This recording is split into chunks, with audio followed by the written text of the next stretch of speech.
D&D, and it's become popular with children anywhere from grammar school on up.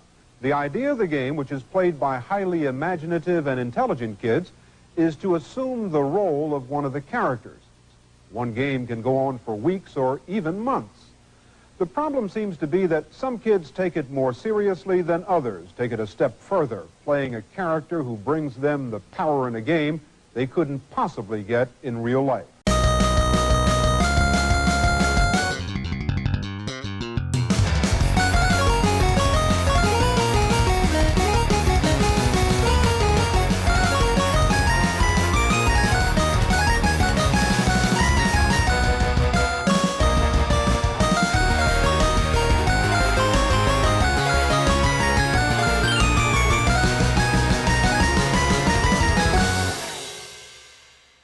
As far as games go, it's a pretty pitifully nerdy one. Which is fine. I played a bunch of nerdy games myself, like Magic and that kind of thing. But I didn't really know anything about it until I started watching videos of people playing it on the internet, YouTube. Critical Role was one of them. So I was kind of surprised that my friends never did it. I used to think it was a board game. Chronologically, we've only spent really 2 months together, which is interesting to think about because it's been like 6 months on this campaign. And of course, as most freshmen entering high school, I had no friends whatsoever. But I just waltzed in on a couple of people watching some random YouTube clips, and they said that they were starting a Dungeons and Dragons group, and I was fortunate enough to have them be nice enough people to invite me into it.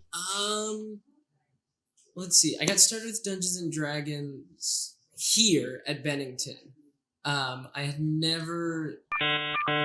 No, I actually did do it before. Once. I did like one session with a group of my friends back home. It was like the summer before college started. Wilson, who's my current DM, messaged me and he said, "Hey man, I'm putting together a little one-day like campaign module for D&D. I think a lot of the people who I've been playing with and DMing for have become better friends with each other and might have not interacted very much at all if, they hadn't been brought together by this medium in particular." But it was me, and he had invited 4 other people who happened to be my friends, and we did a bank heist, and it was just like a one-off mission. And I ended up having so much fun just because I didn't realize how much freedom there was to do whatever you wanted in D&D. Right. My turn. Okay. Driver's going down. Okay. You have D10 lined up. You're out of ammo. I figured. Okay. I'm going to load up. Can I use my extra attack to shoot? Okay. So no. Extra attack, for those of you who have it, is only when you use the attack. I figured. Okay. Standing in front of the car. As I do that, I'd like to put my pistol in my belt and pull out my sword. Okay, bonus action, you draw your sword. And full action, I guess, enchant my sword. Okay, what are you enchanting? Radiant. Okay, slicing against his black blood. This time, Guinevere's sword glows radiant white. Karen, you're up. Because I assume one of the drivers is covered by the armor. Yeah. So on the driver I can see, I cast Firebolt on him. Okay, what's the range? It's 120 feet. Perfect. 1d10 fire damage. Okay, nice. Okay, d10 of fire damage. And bam, your fireball goes soaring out. You all see it go perfectly between the shop, between the hood and roof of the car. And even from this distance, you can see his buddy frantically patting out the fire that's encoding this guy's helmet. A clean headshot from 120 feet. Yeah! A brutal amount of damage. Right, you're dead. I resettle my Winchester. Okay, and you roll your Winchester back up. Of course, the friendships built over time as we played more of the game and got to know each other better outside of the game. So for me, it's always been a thing about building friendships. Me and some of the people in that group were like, "Hey, we should like put together like a D&D group and have like regular sessions." And we ended up asking Verith to be our DM. And since then, I've been playing. A lot of the groups that I'm in now certainly weren't as close when they first sat down as they are now.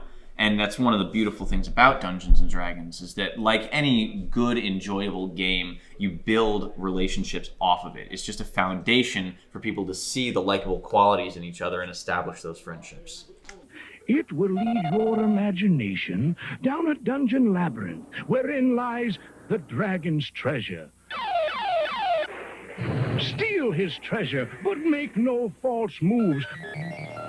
For in Dungeons and Dragons, a dead end is a dead end. The Dungeon Master orchestrates and referees the game, creating scenarios both complicated and terrifying. There is no board, Only the dice. I've never seen dice like these. All different size. What? Six-sided. What's the point in that? What's? They're for different things. The four-sided is used mainly for damage from a dagger and dart, and magic users' hit points. Hit points is the damage that you can take before you die. Whatever amount of time you put into playing, the DM probably puts in 4 times as much writing that campaign. The DM or the Dungeon Master essentially plays God.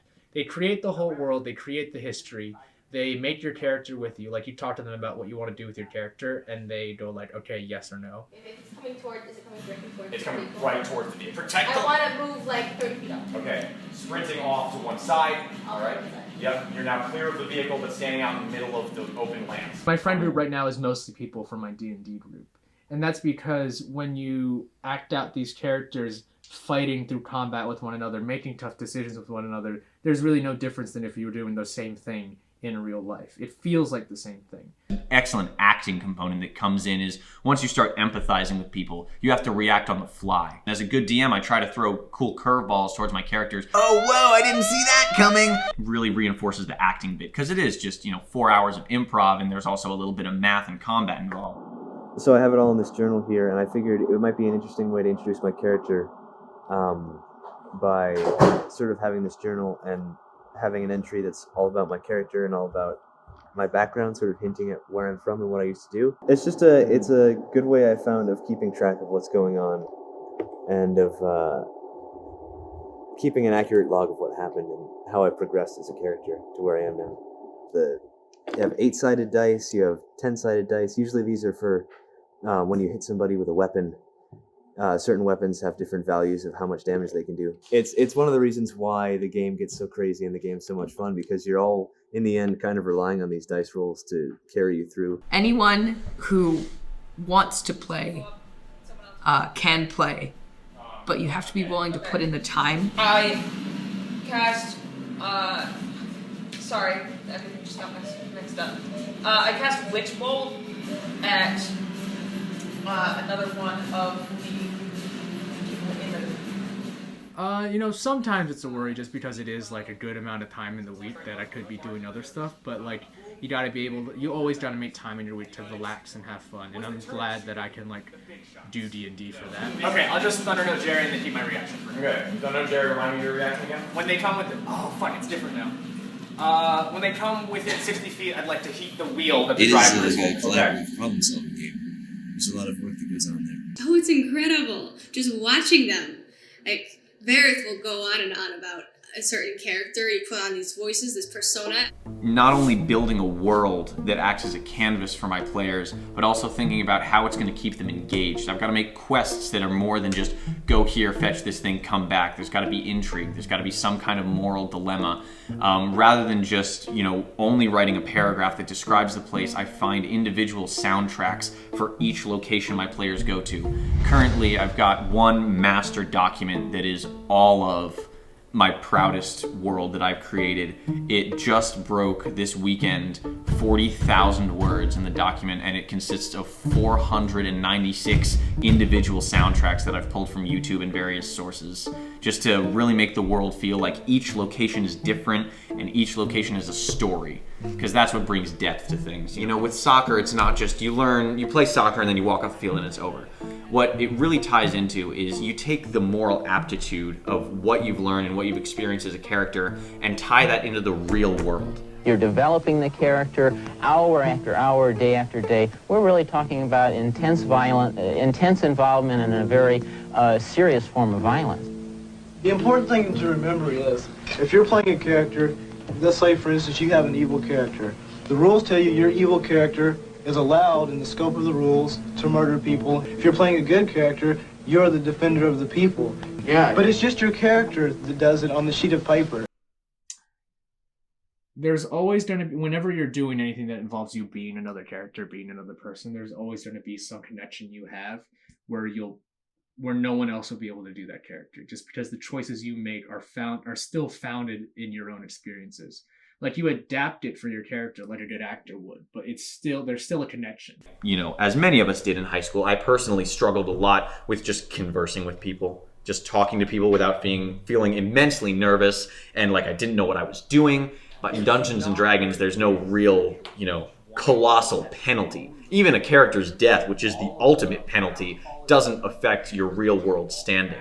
So it's a wonderful place to experiment in how you're going to be a good conversationalist, to build up that silver tongue and those colloquial skills, which you need day to day. And I think that's crucial for any, flowering adult to learn. I think that if someone wanted to try and conquer their social anxiety, this would be like a good first step. Like this, or improv, or acting, or anything that involves performing. Just because you get to step into the shoes of someone else and feel what it's feel like to not be anxious, There are a lot of people on campus who are interested in playing the game, so you can easily find a group, get set up with a group, and go with a group. Having girls in D&D is great. Girls, guys, those who have yet or don't decide. The thing about DMing is you're always playing a range of characters. You're playing women and men, all kinds of races, all kinds of different things. Sometimes you're just playing monsters, and that's fun too. But there's really not a difference between playing a male or a female character. If you're playing a person, you're just playing a person. I think D&D will always be popular here just because it's easy and versatile, and you can involve as many of your friends as you want. Is it nerdy? Yes. Oh my god, it's been so nerdy since the 60s when the original D&D came out. My uncle was like the OG nerd. I've got pictures of him in button-ups all the way to the neck with no tie, rolling D20s with bottle-thick glasses on, and he taught me how to play the game. So from day one, it's always been a nerdy thing, but for me, the fun outweighed the fear of being called a nerd. You're a nerd, and it's great. Nerdy boys can do it. Nerdy girls can do it. My friends and I were nerd. I was a nerdy weird girl in high school. I still am, kind of, so doesn't matter. I'm closer to these 8 people that I've played with than probably anybody in my entire life. So in life, you should be the person you want to be. Because it's imaginary memories, but it's real to us. This song is called Ends of the Earth.